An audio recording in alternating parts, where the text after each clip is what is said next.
So hello guys, और weekly current affairs वाले video में सितंबर मंथ के दूसरे वाले हफ्ते का ये हमारा पहला वाला पार्ट होगा। तो चलिए इसको शुरू करते हैं। और आप में से अगर इस वीडियो को कोई वेरी फर्स्ट टाइम देख रहा है तो आपको बता दूं, इन सभी क्वेश्चंस का क्विज बना करके आपकी क्रेक एग्जाम एप्लीकेशन पे अपलोड कर दिया गया है। तो ये वीडियो देखने के बाद वहां जाकर के इन सभी क्वेश्चंस की आप अच्छे से प्रैक्टिस कर लीजिएगा, ताकि इन सभी क्वेश्चंस का आप अच्छे से रिविजन भी कर सको। तो चलिए शुरू करते हैं। तो हमारा पहला प्रश्न है, अभी किसने F1 Italian grand prix 2020 race जीती थी? तो आंसर होगा पियरे गैस्ली ने। पियरे गैस्ली ये फ्रांस से हैं और अभी इन्होंने Italian grand prix formula 1 race को जीत लिया है और ये उनकी पहली ग्रैंड प्रिक्स जीत है। अच्छा, ये किस कार कंपनी के ड्राइवर हैं? तो आंसर होगा अल्फा टॉरी होंडा के। अभी तक जितनी भी ग्रैंड प्रिक्स हुई है मैं आपको फिर से रिवाइज करा दूं ताकि आप चीजों को भूलो नहीं। जैसे कि ऑस्ट्रियन ग्रैंड प्रिक्स सबसे पहले हमने देखी थी, वोल्टेरी बोटास ने जीती थी। Styrene grand prix Lewis Hamilton ने जीती है। Hungary grand prix Lewis Hamilton ने ही जीती। British grand prix Lewis Hamilton ने जीती। Belgian grand prix Lewis Hamilton ने जीती। और एक स्पेनिश ग्रैंड प्रिक्स भी हुई थी, वो भी लुइस हैमिल्टन ने जीती थी। एक formula 1 70th anniversary grand prix हुई थी, वो जीती थी मैक्स वर्स्टपन ने। फिर है, द कॉमनवेल्थ ऑफ क्रिकेट नाम की बुक को किसने लिखा है? तो आंसर होगा रामचंद्र गुहा ने। इतिहासकार हैं ये रामचंद्र गुहा और इन्होंने ये बुक लिखी है जिसका नाम है द कॉमनवेल्थ ऑफ क्रिकेट और इसे अभी नवंबर में रिलीज किया जाएगा। तो इस बुक में खेल के भारतीय पहलू से जुड़ी लगभग सभी बातों का जिक्र किया गया है। बाकी वासुदेव जगन्नाथ परांजपे क्रिकेट द्रोणा नाम से बुक लिखी। श्री अय्यर ने वो पेंटेड माई लस्ट रेड नाम की बुक लिखी और डॉक्टर अशोक के वेद गैस्ट्रिक कैंसर नाम की बुक लॉन्च की थी। फिर है, वोडाफोन आइडिया ने अपना नाम बदल करके क्या कर लिया? तो आंसर होगा VI। वोडा का V, आइडिया का I, VI। और इसका भी नया लोगो भी आ गया है, जो आप स्क्रीन पे देख रहे हैं यही इसका नया लोगो है। वोडाफोन आइडिया के MD CEO कौन है? रविंदर टक्कर है। फिर है, society of Indian automobile manufacturers का नया अध्यक्ष किसे चुना गया? तो आंसर होगा केनिची आयुकावा को। कौन है ये? मारुति सुजुकी के MD CEO हैं ये और अभी इन्हें 2 सालों के लिए society of Indian automobile manufacturers का नया अध्यक्ष चुना गया है। ये राजन वडेरा का स्थान लेंगे। और इनके अलावा अशोक लेलैंड के जो MD CEO हैं विपिन सोंदी, उनको society of Indian automobile manufacturers का उपाध्यक्ष बनाया गया है, वाइस चेयरमैन। ये जो society of Indian automobile manufacturers है, ये भारतीय मोटर वाहन उद्योग का सर्वोच्च निकाय है। बाकी RC भार्गव ये मारुति सुजुकी के चेयरमैन हैं और ये जो हमने देखा केनिची आयुकावा, ये मारुति सुजुकी के MD CEO हैं। RC भार्गव मारुति सुजुकी के चेयरमैन हैं। अभी इनका नाम न्यूज में भी था, इन्होंने एक बुक लिखी थी जिसका नाम है getting competitive practitioners guide for India. बाकी प्रदीप कुमार जोशी UPSC के अध्यक्ष बने। Dilip Oman steel authority of India के अध्यक्ष हैं। फिर एक, कौन सा देश हिंद प्रशांत क्षेत्र क्लब में शामिल हो गया? तो आंसर होगा जर्मनी। तो अभी जर्मनी इंडो पैसिफिक क्लब में शामिल हो गया है। तो व्यापार मार्गों को आक्रामक चीन से सुरक्षित रखने के लिए यह कदम उठाया गया है। तो फ्रांस के बाद हिंद प्रशांत क्षेत्र के लिए औपचारिक रणनीति तैयार करने वाला जर्मनी दूसरा देश बना है। ये हिंद प्रशांत क्षेत्र क्या है?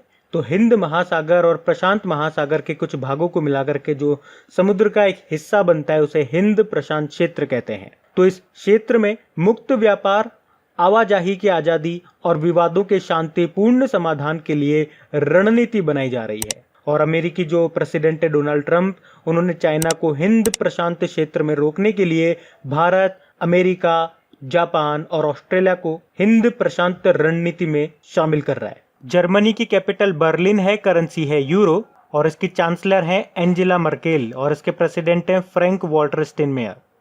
फिर है, फाडा यानी कि federation of automobile dealers association के अध्यक्ष कौन बने हैं? तो आंसर होगा वेंकेश गुलाटी। तो अभी federation of automobile dealers association ने 2020 से 22 के लिए अपना 35वां अध्यक्ष बनाया है। किसे? वेंकेश गुलाटी को। या आशीष हर्ष राज काले का स्थान लेंगे। बाकी PS रानीपसे CRPF के नए महानिरीक्षक इंस्पेक्टर जनरल बने। P प्रवीण सिद्धार्थ राष्ट्रपति रामनाथ कोविंद जी के नए सचिव बने और राकेश अस्थाना BSF के नए डायरेक्टर जनरल बने। फिर अभी नीले आसमान हेतु स्वच्छ वायु का पहला अंतर्राष्ट्रीय दिवस कब मनाया गया? तो आंसर होगा 7 सितंबर को। तो पहला international day of clean air for blue skies अभी 7 सितंबर को ही मनाया गया है और इस दिन को मनाने का उद्देश्य यह है कि सभी स्तरों पर यह सार्वजनिक जागरूकता बढ़ाना कि स्वच्छ हवा, स्वास्थ्य, उत्पादकता और अर्थव्यवस्था पर्यावरण के लिए बहुत महत्वपूर्ण है। फिर है भारत हाइपरसोनिक टेक्नोलॉजी हासिल करने वाला कौन सा देश बन गया? तो आंसर होगा चौथा देश बना है। तो भारत ने हाइपरसोनिक टेक्नोलॉजी डिमॉन्स्ट्रेटर देश में तैयार करने में कामयाबी हासिल कर ली है। इसे डीआरडीओ ने तैयार किया है और इसका सफल परीक्षण अभी उड़ीसा के एपीजे अब्दुल कलाम द्वीप में किया गया था और इस तरीके से भारत इस तकनीक को हासिल करने वाला दुनिया का चौथा देश बन गया है। इससे पहले रशिया, यूएसए, चाइना ये इस तकनीक को तैयार कर चुके हैं। हाइपरसोनिक मिसाइल ये 1 सेकंड में 2 किलोमीटर तक वार कर सकती है। इसकी जो स्पीड होती है साउंड की स्पीड से लगभग 6 गुना तेज होती है। फिर अभी हाल ही में स्वामी जी केशवानंद भारती का निधन हो गया। वह किसके प्रमुख थे? तो आंसर होगा इडनीर मठ के। तो केरल के शंकराचार्य माने जाने वाले संत केशवानंद भारती का भी 79 ईयर की उम्र में निधन हो गया। वे कासरगोड में इडनीर हिंदू मठ के प्रमुख थे और उन्हें संविधान को बचाने वाले शख्स के रूप में भी याद किया जाता है। 47 यानी कि 47 ईयर पहले उन्होंने केरल सरकार के खिलाफ मठ की संपत्ति को लेकर सुप्रीम कोर्ट में एक ऐतिहासिक लड़ाई लड़ी थी। क्या नाम है? केशवानंद भारती। निधन हो गया इनका भी। फिर एक किसे independent panel for pandemic preparedness and response का सदस्य नियुक्त किया गया? तो आंसर होगा प्रीति सूदन को। तो पूर्व स्वास्थ्य सचिव हैं ये प्रीति सूदन, जिनको अभी independent panel for pandemic preparedness and response का सदस्य नियुक्त किया गया है। ये वैश्विक पैनल कोविड-19 महामारी के लिए अंतर्राष्ट्रीय प्रतिक्रिया का मूल्यांकन करेगा और मई 2021 तक विश्व स्वास्थ्य सभा को एक रिपोर्ट भी प्रस्तुत करेगा। बाकी एस कृष्णन पंजाब व सिंध बैंक के नए एमडी सीईओ बने। दिनेश कुमार खारा, अभी जो एसबीआई के आपके रजनीश कुमार है ये रिटायर्ड हो जाएंगे अक्टूबर में। उसके बाद जो अगले आपके चेयरमैन बनेंगे दिनेश कुमार खारा। मुरली रामकृष्णन साउथ इंडियन बैंक के एमडी सीईओ बने। फिर जम्मू कश्मीर के उपराज्यपाल का प्रधान सचिव किसे नियुक्त किया गया? तो आंसर होगा नीतीश्वर कुमार को। तो इनका नाम याद रखना। अच्छा, वैसे जम्मू कश्मीर के लेफ्टिनेंट गवर्नर कौन है? अभी मनोज सिन्हा है। ये दूसरे नंबर के हैं। पहले नंबर के कौन थे? गिरीश चंद्र मुर्मू थे, लेकिन उन्होंने इस्तीफा दे दिया और अब वो क्या बन गए? वो 14th नंबर के कंट्रोलर एंड ऑडिटर जनरल। बाकी वीके यादव, वैसे तो ये रेलवे बोर्ड के अध्यक्ष हैं, लेकिन अभी इनको रेलवे बोर्ड का पहला सीईओ भी बनाया गया है। विनोद कुमार यादव नाम है। बाकी एम वीरलक्ष्मी, ये बड़ा इंपॉर्टेंट नाम है। भारत की पहली महिला एम्बुलेंस ड्राइवर बनी है, ये तमिलनाडु की है। अवीक सरकार प्रेस ट्रस्ट ऑफ इंडिया के अध्यक्ष बने। फिर अखिल भारतीय टेनिस संघ के नए अध्यक्ष के रूप में किसे नियुक्त किया गया? तो आंसर होगा अनिल जैन को। भाजपा के राज्यसभा सदस्य हैं ये अनिल जैन और अभी इन्हीं को ऑल इंडिया टेनिस एसोसिएशन का नया प्रेसिडेंट नियुक्त किया गया है। ये प्रवीण महाजन का स्थान लेंगे। बाकी उत्पल कुमार लोकसभा सचिव बने हैं। अतनु कुमार दास, वैसे तो ये बैंक ऑफ इंडिया के एमडी सीईओ हैं, लेकिन अभी इनको जनरल कॉर्पोरेशन ऑफ इंडिया का डायरेक्टर बनाया गया। और हेमंत खत्री हिंदुस्तान शिपयार्ड लिमिटेड के नए सीएमडी बने। फिर अंतरराष्ट्रीय साक्षरता दिवस इंटरनेशनल लिटरेसी डे कब मनाया गया? 8 सितंबर को। हर साल 8 सितंबर को ही मनाते हैं। और थीम क्या रही? Literacy teaching and learning in the covid crisis and beyond. वैसे 8 सितंबर को विश्व शारीरिक चिकित्सा दिवस भी मनाया। फिर अभी किसने मानसिक स्वास्थ्य पुनर्वास हेल्पलाइन किरण को शुरू किया? तो आंसर होगा थावर चंद गहलोत ने। तो अभी सामाजिक न्याय और अधिकारिता मंत्रालय ने एक टोल फ्री मानसिक स्वास्थ्य पुनर्वास हेल्पलाइन सर्विस शुरू की है जिसका नाम किरण है। और हेल्पलाइन को विशेषकर कोविड-19 महामारी के दौरान बढ़ती मानसिक बीमारियों की घटनाओं को देखते हुए शुरू किया गया है। मतलब ये हेल्पलाइन सुसाइड या फिर डिप्रेशन जैसे मुद्दों को कम करने का काम करेगी। अच्छा, थावर चंद गहलोत जी से याद रखना, अभी केंद्र सरकार ने जो ट्रांसजेंडर व्यक्तियों के लिए राष्ट्रीय परिषद का गठन किया था उसका अध्यक्ष इन्हीं को बनाया गया था। Minister of social justice and empowerment है ये हमारे। और नरेंद्र सिंह तोमर तो कृषि मंत्री हैं। अभी इन्होंने एक रिकवरी सेंटर कृषि मेघ लॉन्च किया था। और प्रहलाद जोशी तो कोयला मंत्री हैं, धारवाड़ कर्नाटक निर्वाचन क्षेत्र है। सत्यभामा पोर्टल लॉन्च किया था। डॉक्टर हर्षवर्धन सिंह स्वास्थ्य व परिवार कल्याण मंत्री भी हैं और अर्थ साइंस मिनिस्टर भी हैं। विद्यार्थी विज्ञान मंथन 2020-21 शुरू किया था इन्होंने। और मौसम का पूर्वानुमान लगाने के लिए एक मौसम एप्लीकेशन को लॉन्च किया था। मौसम ही नाम है उस एप्लीकेशन का। फिर किसे इंदिरा गांधी पीस प्राइज से सम्मानित किया गया, इंपॉर्टेंट प्रश्न रहेगा आपके लिए। डेविड एटनबर्ग इनका नाम है। तो अभी पूर्व प्रधानमंत्री मनमोहन सिंह जी ने जाने माने ब्रिटिश प्रसारक और प्रकृतिवादी डेविड एटनबर्ग को प्रतिष्ठित इंदिरा गांधी शांति पुरस्कार से सम्मानित किया है। तो पूर्व प्रधानमंत्री इंदिरा गांधी की स्मृति में शांति, समाज सेवा और विकास के क्षेत्र में काम करने के लिए ये पुरस्कार दिया जाता है। स्थापना इसकी 1986 में हुई। बाकी इशिका चौधरी एकलव्य पुरस्कार मिला था, मध्य प्रदेश की सरकार ने दिया। नूर इनायत खान, ये सेकेंड वर्ल्ड वॉर में ब्रिटेन के लिए जासूसी करने वाली भारतीय मूल की पहली महिला है। इन्हें अभी ब्लू प्लेक सम्मान से सम्मानित किया था। Ved Prakash Dudeja infra business leader of the year का अवार्ड मिला था इनको। फिर state of young child in India की रिपोर्ट के अनुसार बच्चों की देखभाल में कौन सा राज्य टॉप पर है? तो आंसर होगा केरल। तो अभी वाइस प्रेसिडेंट वेंकैया नायडू जी ने इस रिपोर्ट को रिलीज किया है और एक एनजीओ है मोबाइल क्रैच है, उसी ने ही ये state of young child in India report को तैयार किया है। ये रिपोर्ट स्वास्थ्य और पोषण पर तैयार की गई है, जिसमें केरल टॉप पे है, सेकंड पे गोवा है और थर्ड पे है त्रिपुरा। तो इस रिपोर्ट के अनुसार यंग चाइल्ड आउटकम इंडेक्स 6 साल से कम उम्र के बच्चों के बीच स्वास्थ्य, पोषण और ज्ञान संबंधी विकास को मापता है। तो इस इंडेक्स में सबसे अच्छा प्रदर्शन रहा है केरल का, सबसे खराब किसका रहा है? बिहार का।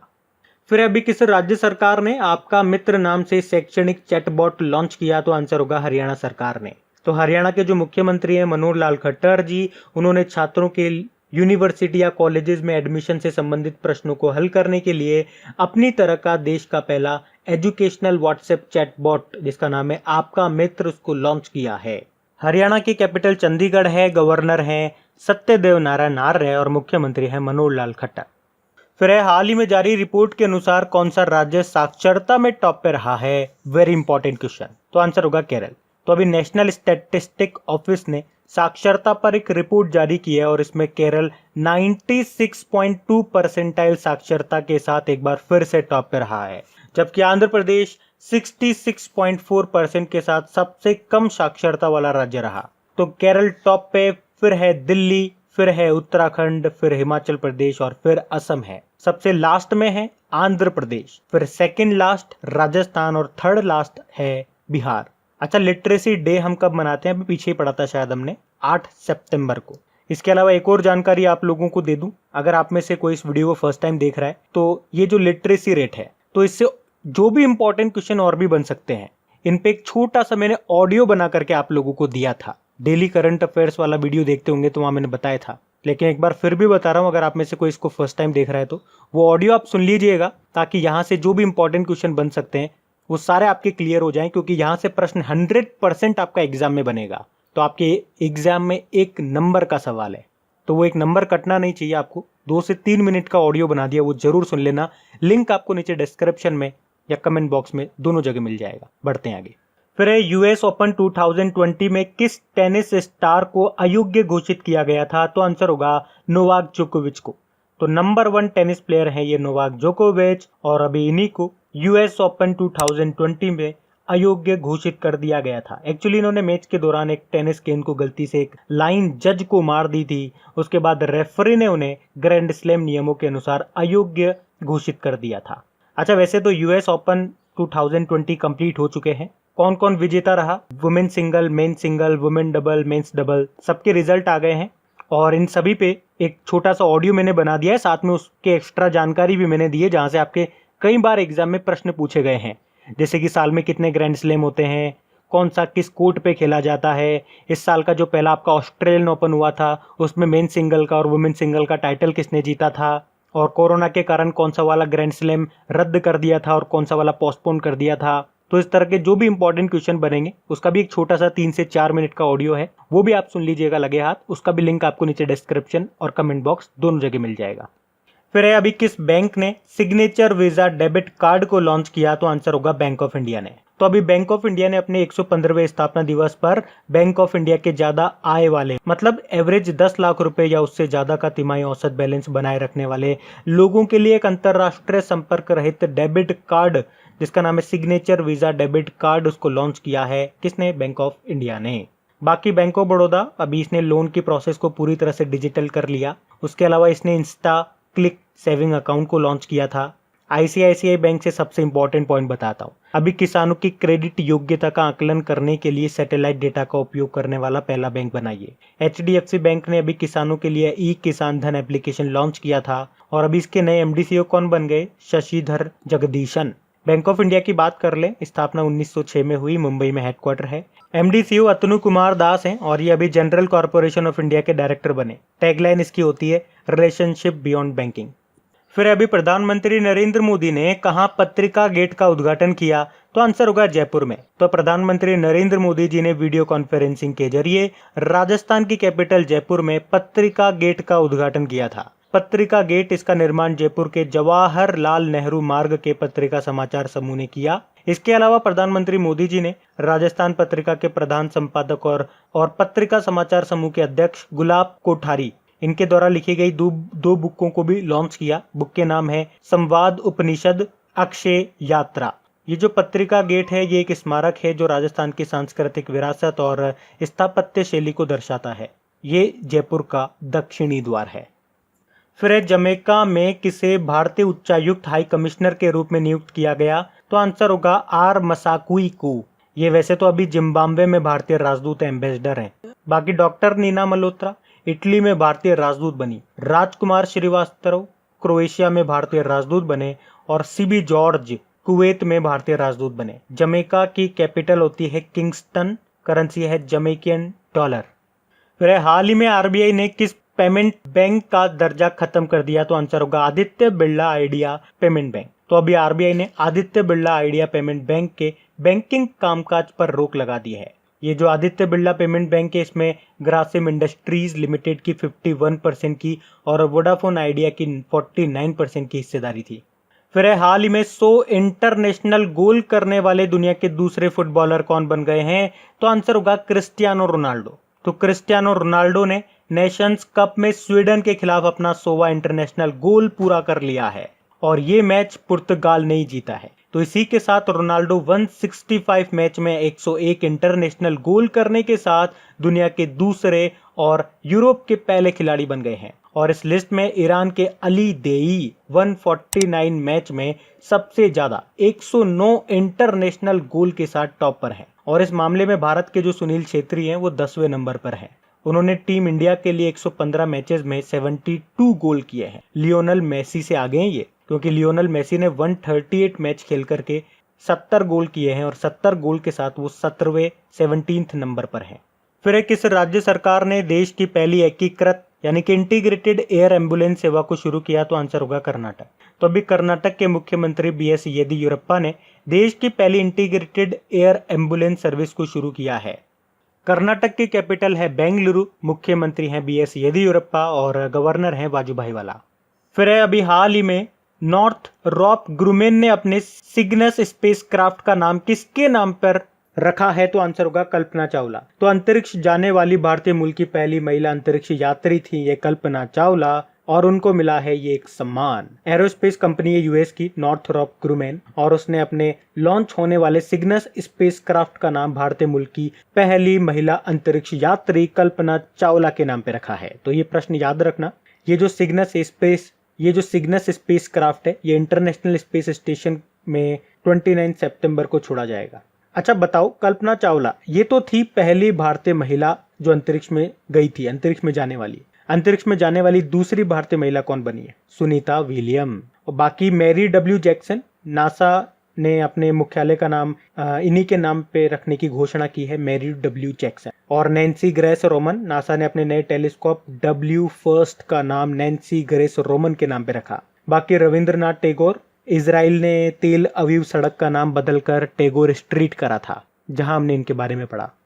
और हाँ गाइज, मैं कोशिश भी कर रहा हूँ कि अभी तक जितने भी जो भी नाम चेंज हुए हैं, जिनके भी नाम चेंज करके कुछ और रख दिए गए हैं, उन पे आपको एक या तो वीडियो या एक ऑडियो जो भी पॉसिबल हो वो एक प्रोवाइड करा सकूं। क्योंकि मैंने आप लोगों को बोला है रोज मैं अब कोशिश करूंगा कोई ना कोई एक टॉपिक पे आपको एक ऑडियो प्रोवाइड कर सकूं। जैसे अभी कुछ दिन पहले मैंने कहा था कि अभी कर्नाटक सरकार ने जो RORO सर्विस लॉन्च की थी वो क्या है, उसके बारे में मैंने ऑडियो बताया। ज्यादा लंबा भी नहीं होगा, उससे हमारा टॉपिक भी क्लियर हो जाएगा, 3-4-5 मिनट का मुश्किल से।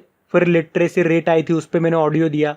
अभी US ओपन की जो कंप्लीट लिस्ट है, विनर्स की लिस्ट, उस पर आपको ऑडियो दिया। तो 3-4 मिनट में आपका ऑडियो भी कंप्लीट हो जाएगा, आपको सुनने में बोरिंग भी नहीं लगेगा और टॉपिक भी आपका क्लियर हो जाएगा। तो इसी तरह से मैं कुछ सोच रहा हूँ, आपको जो नाम चेंज हुए हैं या इसके अलावा भारत में जो पहली बार हुआ है, बनते हैं ना प्रश्न पहली बार भारत में, तो इस पे भी कुछ हम करें काम।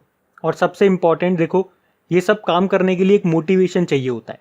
मोटिवेशन मिलता है अगर आप लोगों का सपोर्ट मिलता है। तो प्लीज़ कम से कम वीडियो को लाइक ज़रूर करा करें और अपने दोस्तों के साथ में इन वीडियो को शेयर ज़रूर करा करें। शेयर करना मत भूला करें आप लोग। जो भी आपका ग्रुप है, स्टडी ग्रुप हो गया, कोई दोस्त हो गए, फैमिली में पढ़ने वाले बच्चे हो गए, उनके साथ आप शेयर कर सकते हैं। अब इनकी क्विज ज़रूर लगा लेना अपनी क्रैक एग्जाम एप्लीकेशन में जा करके, ताकि इन सभी क्वेश्चंस की आपकी प्रैक्टिस अच्छे से हो जाए। प्रैक्टिस तो आप ही को करनी पड़ेगी भैया।